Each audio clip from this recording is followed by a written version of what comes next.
코스닥 마이너스 3.07%, 코스피 마이너스 1.90%, 양대 증시가 굉장한 급락세를 보인 하루였습니다.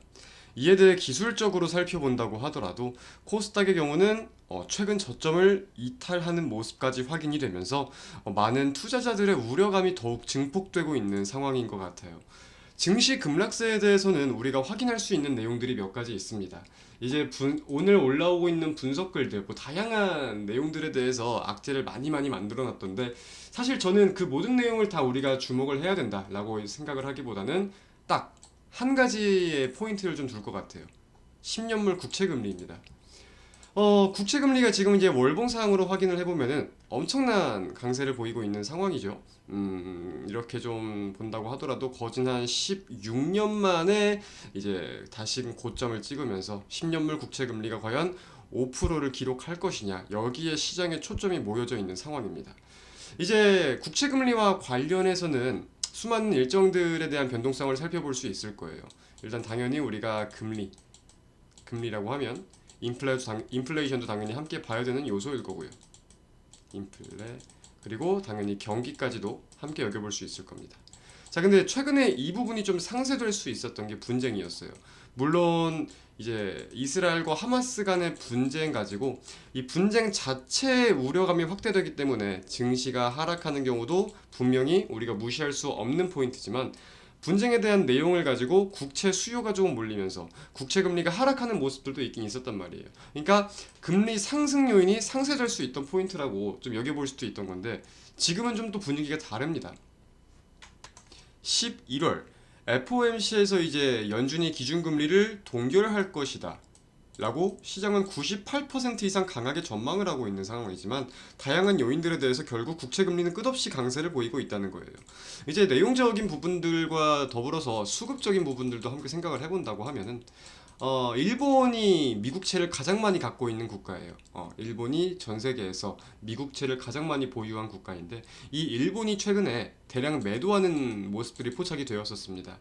일본의 사유라고 하면은 이제 엔저 현상이라고 하죠. 엔화의 가치가 계속해서 너무나 꺾이다 보니까 이거를 막기 위해서 엔화를 달러화를 약세로 만들고 엔화를 강세로 만들기 위한 이러한 목적성들이 있던 거죠. 그래서 이제 일본 같은 경우도 국채에 대한 수요가 줄고 있고, 미국채에 대한 수요를 줄이고 있고, 중국 같은 경우도 마찬가지입니다. 중국은 사실 수년 전부터 미국채 보유량을 계속해서 줄여오고 있는 형국이었죠. 근데 일본과 중국 모두 세계 국채 보유, 외환 보유를 따져봤을 때에는 꽤나 순위가 높아요.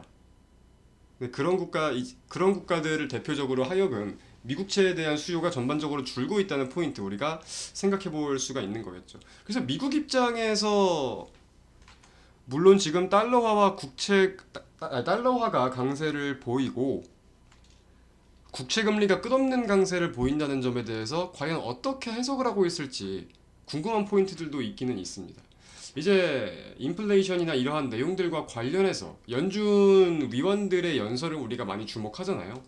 오늘, 그러니까 날 지나서 한국 시간 기준으로 내일 새벽 00시 30분에는 누가 연설을 하냐? 파월 의장이 연설을 해요. 파월 의장. 연준의 수많은 위원들의 연설이 예정돼 있는 건 맞는데, 당연히 시장은 파월 의장의 연설을 가장 주목할 수밖에 없겠죠.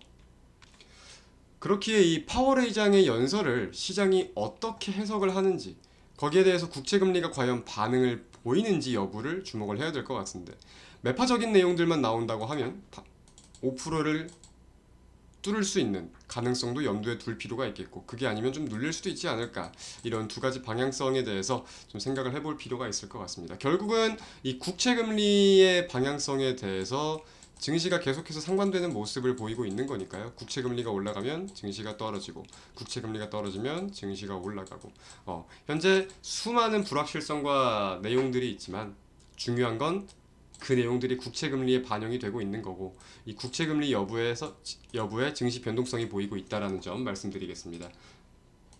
하지만 또 함께 말씀드리고 싶은 내용은 365일 내리는 시장은 없을 겁니다.